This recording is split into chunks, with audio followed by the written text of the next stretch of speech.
Guys are having a good day. I'm Dr. Boyce Watkins from Your Black World and the Black Business School. And I thought that I would chime in this morning and wish you a good morning. I know it's a rough time. It's a crazy time to be, not just to be an American, but just to be anybody. The world is on shutdown right now. We are still not seeing any light at the end of the tunnel in terms of us getting back to life as usual. And that makes me really concerned about everybody's health, mental health, physical health, financial health, everything else.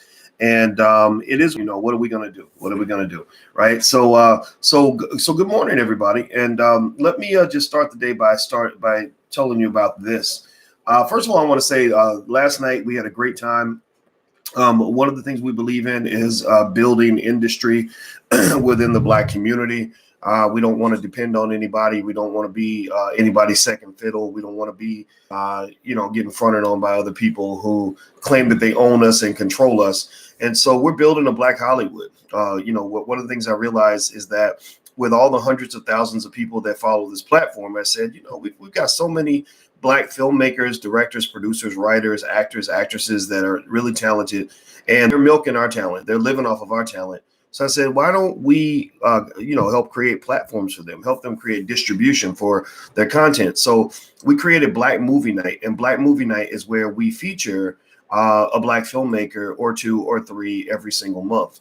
And we show their movie, and we all gather together as a family and get a chance to watch a film together, which I think is really awesome, considering how people are feeling right now with, being stuck at home and everything else. So Black Movie Night is really fun. So if you're looking for a a family-like atmosphere with a bunch of other, crazy Black people just like you, feel free to join us at blackmovienight.net. That's blackmovienight.net. We're going to do the next one in about maybe 2 or 3 weeks. So anyway, with that said, here's what I want to talk to you guys about today. Today, there's some more. Well, there's bad economic news, but there's a difference between bad economic news that is a surprise and bad economic news that was expected.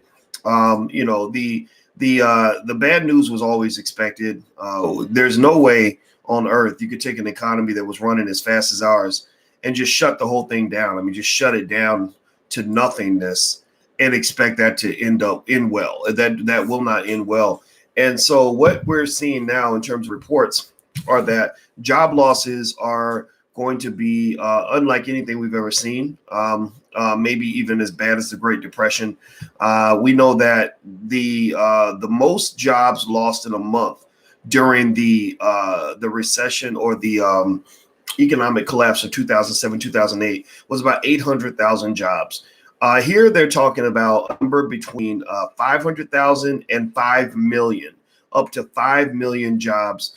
And that's just going to be catastrophic for the economy.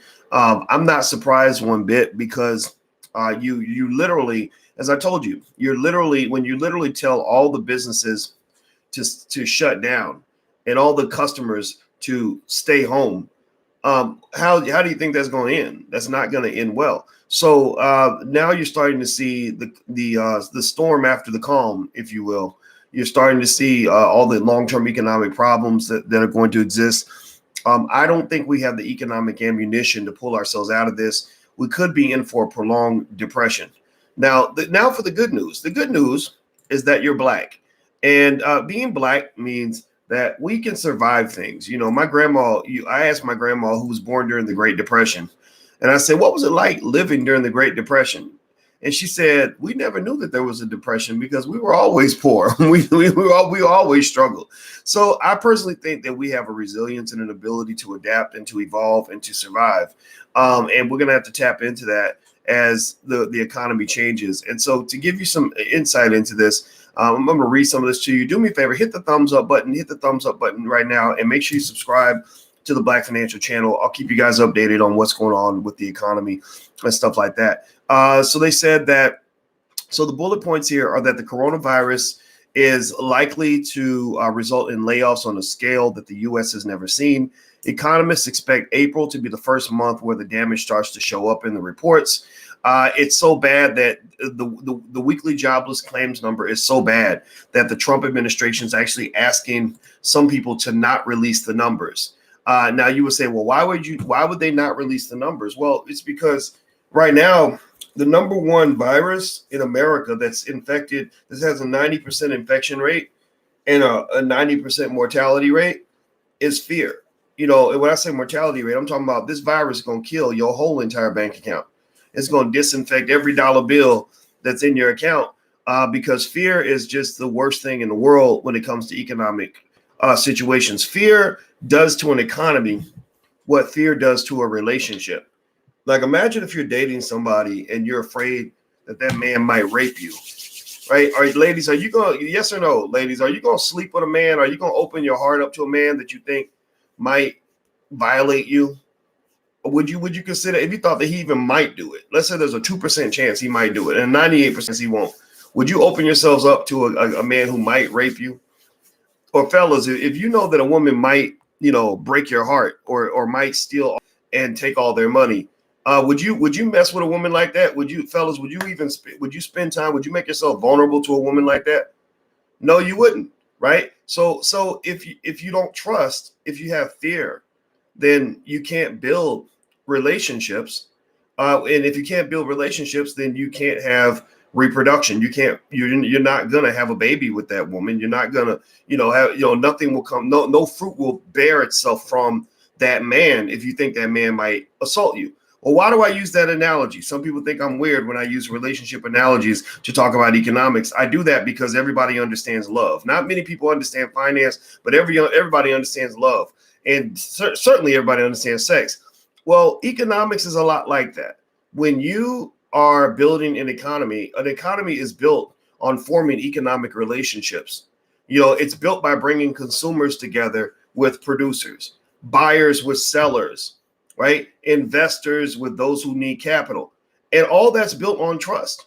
And so if you don't trust, if you're scared that, that the person that you that hiring new employees is going to cause your business to go bankrupt, then you're not going to go hire anybody. You're going to keep your money, close to your vest. If you're a bank and you're scared that the person you loan money to is never going to pay you back and is going to financially violate you by defaulting on the loan, happens all the time.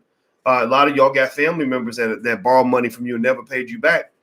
If you're scared that somebody's not going to pay you back, then you're not going to loan them anything. You're not going to do business with them, right? And what happens is that because you're not engaging, because you're not hooking up, then no fruit will bear from that relationship. When you form a great business, that's why the ability to resolve conflicts and to work together is so important in our community, because if you can work together and form a team and stick together, then fruit will come from that. Great opportunities come from that. I go to conferences, I meet other business people, we do business together, it bears fruit, just like making a baby, right? But if you're scared of each other and you don't connect, or you're scared of each other and you distance yourselves from one another, you engage in social distancing, economically speaking, then you will not bear fruit, right? You're going to be out here on an island by yourself. So we're moving from a world where everybody was kind of integrated and connected to a world where everybody's isolated and distancing from one another, physically, psychologically, and economically. All of this is going to be absolutely disastrous for the economy. Now, some of you, I saw someone mention that the IRS is actually going to extend the tax deadline because of this. That's not a surprise. They may extend it again because, this is not something that's going to go away easily. And also remember that you got a bunch of rich dudes running the federal government right now. So they're all for anything that benefits wealthy people and keeps them from paying taxes, right? So they're probably going to, if you're a business owner or an investor, they're probably going to pass a lot of laws and push a lot of things through that are going to take care of rich people. Even people like Bernie Sanders are rich, right? Bernie Sanders advocates for the poor, but Bernie Sanders is very wealthy and he does not give a lot of that money away to charity. So, so really your government's run by a bunch of rich people. So you're going to probably see some things done for investors, for business owners. I fortunately though, I did hear Trump mention the idea of just sending cash payments to Americans, putting in their pocket. I don't know if he was just blowing smoke to get votes or if he's really going to do it. I hope he does. He was talking about a family of four getting a payment of up to $3,000, which I think would be awesome. That would be great in terms of boosting an important part of the economy, which is called consumer spending. But I also think that you got to bail out these small businesses that are employing lots of people. The reason the employment rate is going to be so high is because a lot of these businesses won't be able to afford to have somebody on payroll. I can tell you as a business owner, I can't have people on payroll. I can't pay anybody if we're not making money. If revenue stops, you can't pay people, right? So ultimately, the ability to at least get access to capital is extremely important. It doesn't mean that these have to be grants to these businesses, but loans are absolutely necessary. If they can provide liquidity where a business says, hey, we had a rough month, but if you loan us $500,000, we can keep our people on payroll and play catch up, then a lot of businesses will be fine. But if that money misses the mark, then you're going to see a lot of these businesses go bankrupt. So do me a favor, hit the thumbs up button, hit the share button, hit the subscribe button. And I don't want to remind everybody, you guys know that I believe in investing in the stock market, especially times like now. I'm a believer that this, if you go back to the Spanish flu epidemic in 1918, 1919, that shut down the world too, big time. It killed a lot more people. It was a lot more deadly.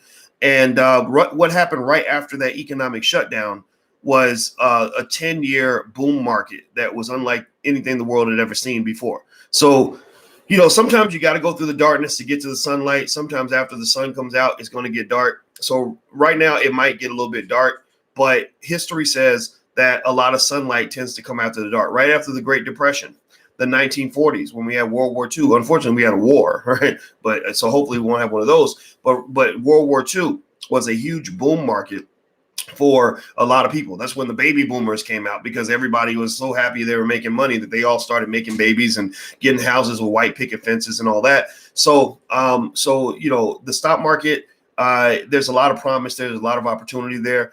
And so if you want to actually see all the stocks that I'm picking in the Black Stock Market Program, those of you who are enrolled in the program, I actually have a section at the bottom of the curriculum section that says what Dr. Boyce is buying. And so you can see exactly the stocks that I'm buying, all that good stuff, and everything that I've sort of found from the research I've been doing. So feel free to go to theblackstockmarketprogram.com. You can do the first month for $1. So go to theblackstockmarketprogram.com. Feel free to go check that out. Let's see here. Most shipping facilities are still in production. What do you think about that, Dr. Boyce? I don't know. I don't have a thought on that. I'm sorry, Germ. I don't know what that question means exactly when you say most shipping facilities are still in production. If you mean that they're still moving, they're still shipping things, that's true. It's really about a matter of magnitude. Are they doing as much business as they were doing last month? Everything in finance is all relative. It's always, how are you doing now compared to how you were doing last month? It's never like, okay, we made $1 billion, so that's good. $1 billion isn't good. $1 billion isn't bad. It's all relative. If you were making $3 billion last month, then $1 billion is horrible. But if you were making, $100 million last month, then $1 billion is great. So what you're going to see is you're going to see a lot of job loss. This is not the time, in my opinion, to depend on a job. Even if you have a job, that job is probably in danger. The thing about that too, about economic despair, is that everybody likes to pretend like they're doing well so that their employees and suppliers and customers don't panic. So, because everything's about avoiding panic, because you see what happens when we all panic. Like what you're seeing right now in the economy is what happens when we all panic. So a lot of companies are going to lie to you and tell you everything's fine. And then what happens is they like to sort of, I believe that they do job losses the same way slaughterhouses kill the animals. They don't want the animals, at least not, this is what I read. I got to double check this, so don't quote me on this. But from what I've read, what they'll do is they don't want the pigs or the sheep or whatever to panic, or the cows to panic before they're about to slit their throats. They sort of make them think that it's going to be okay, and then they get them real quick. Right? Because that way you don't get all the extra, what do they call it? You know what I'm talking about, the toxins that go into your muscles and blood and everything. At least some slaughterhouses do that, right? And I don't even know, does it matter or not? I'm not a health expert, but the point is that I think that's how companies do job losses. Like I remember when I worked for AOL Black Voices back in the day. And it was fine. I didn't need that job because it was my second job. I was actually working at Syracuse University, and AOL had hired me. I worked there for 6 months for free, three to 6 months for free, because I wanted to prove myself. And then once I did, they gave me this extra gig. And so I'm writing all these articles for AOL Black Voices, and I distinctly remember that we were worried about losing our jobs because Arianna Huffington had bought the company, and so. On Monday or Tuesday, we get this, this affirmation like, oh, it's going to be fine. Nothing's going to change. Everything's going to be cool. And then literally 2 days later, they were like, okay, we will no longer need your services anymore. They literally fired everyone. Like they totally wiped out all of Black Voices, which I thought was absolutely terrible because, but that's what happens when people like Arianna Huffington come and buy the whole company, right? So long story short, my point is to say that, you really, can't trust the economy. That's what I'm saying. You can trust yourself. I think that going back to the basics is really important. One of the things I've always, and this is something I've always really, talked about or preached, if you want to call it that, to Black folks, is that I think that going back to basics is how you actually get ahead in a lot of situations. Like, so for example, I always say, instead of us getting caught up in integrationist sorts of ideas and whatever Hollywood is throwing at us, whatever agenda they're throwing at us, go back to before integration. Go back to how your people were, how they survived before white folks pretended like they liked them, and go back to those days and look at how great grandma did it. Look at how great your great grandfather was able to still maintain his manhood and have a farm and have a business and do better than you're doing right now with a job, right? I think that these old school ideas of multiple streams of income, they still apply. They apply now more than ever. I think the old school idea of ownership of land, ownership of assets, ownership of businesses, it applies more now more than ever. And so I would, in my opinion, I would really go back to sort of learning some of these basics on how to develop multiple streams of income. I think that there is a fundamental long-term transitional shift in how people engage each other, how people do business with each other, how people learn, how consumers buy, all these things. So, for example, a lot of universities are going to get hit hard because all these parents whose kids were sent home, all these parents are going to come back and be like, where's my money? I want my money back, right? So while these universities are struggling, and also while you're sitting at home, well, maybe it's an opportunity to dig in and find out about the tens of thousands of online learning platforms that exist out here that are better than college. I am a college professor. I was a college professor. I taught at the University of Kentucky, Indiana University, Syracuse University. Y'all know my background. I repeat it for the new people that come in so they don't think I'm just a Negro running his mouth on the internet. I was a college professor for many years, and I can tell you the learning that takes place online is superior in many ways to what college professors are teaching on college campuses. The reason that they can get away with charging $60,000, $70,000 a year is twofold. One, they give you a piece of paper that allows you to go into the economic system and get a job. Well, jobs aren't what they used to be. They don't pay as well. They're not secure like they used to be. And also, you're Black. You'll never stop being Black, no matter where you get your degree from. That's never going to change. They're always going to know that you're Black. This is going to be the first thing they notice about you when you walk through the door. But then the other reason that is superior is because of cost. University costs have gotten so high that people are in student loan debt. The number one reason that Black wealth is going to drop to zero, median Black wealth will drop to zero by 2053, is because of student loan debt. So your most educated Black people, the ones who are supposed to be the talented 10th, are actually the ones who are going to contribute the most to the loss in Black wealth, because you're giving all of your money away to universities that are owned by people who are not in your community, and they're taking that money and they're going off and doing something else with it. So I think online learning actually is superior because you can learn exactly what you need to know. You ain't got to waste your time with nonsense. They charge you at a price that is a much fairer than what universities charge, and you can do it quickly, and you can do it from your home, and you can do it right now while you're in quarantine. Okay, so those are my thoughts. If you don't believe me, just go do some more research on it and see for yourself. I think that you'll be pleasantly surprised. So do me a favor, hit the thumbs up button, hit the share button, hit the subscribe button.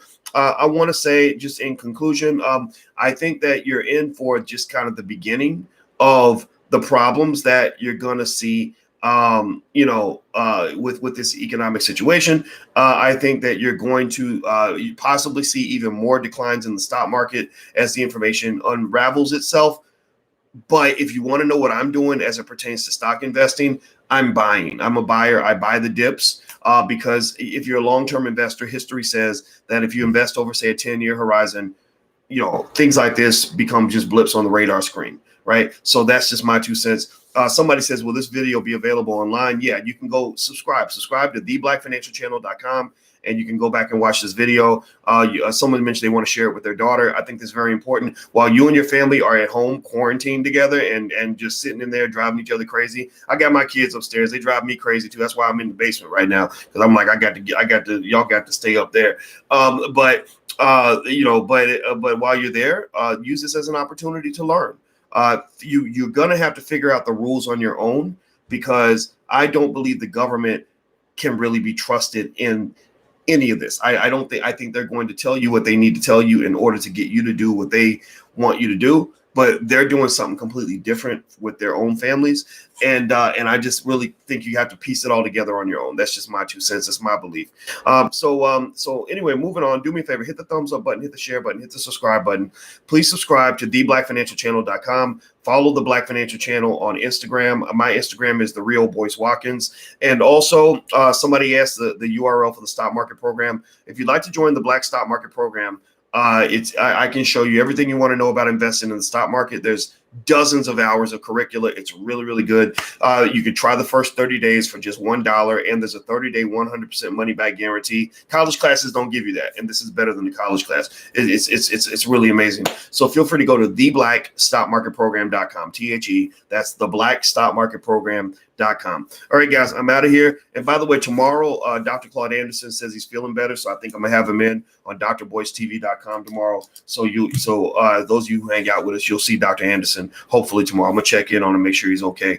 He's the OG. He's the guy everybody should be listening to in general, because he's it's absolutely astonishing to me that we have universities, particularly HBCU. Shame on you HBCUs that don't teach your students Powernomics. You're teaching Black people. You must teach them differently from the way you teach white people. The goal of educating a Black person is not to make them into a dark replacement for a white guy. The goal of educating Black people is to teach them the unique challenges, responsibilities, opportunities, and expectations that come with being Black. And you do not teach Black people the same way you teach white people. So every HBCU in America should be teaching Powernomics. It's a damn shame that they don't do that. And because that's like a Bible for me. I keep books like that right next to me, because that's what I go to when I want to understand the game plan for winning this economic game in this world. So anyway, that's it, guys. I'm going to go hit the thumbs up button, and have a great day. And I'll see you soon. Take care. Bye-bye. Peace.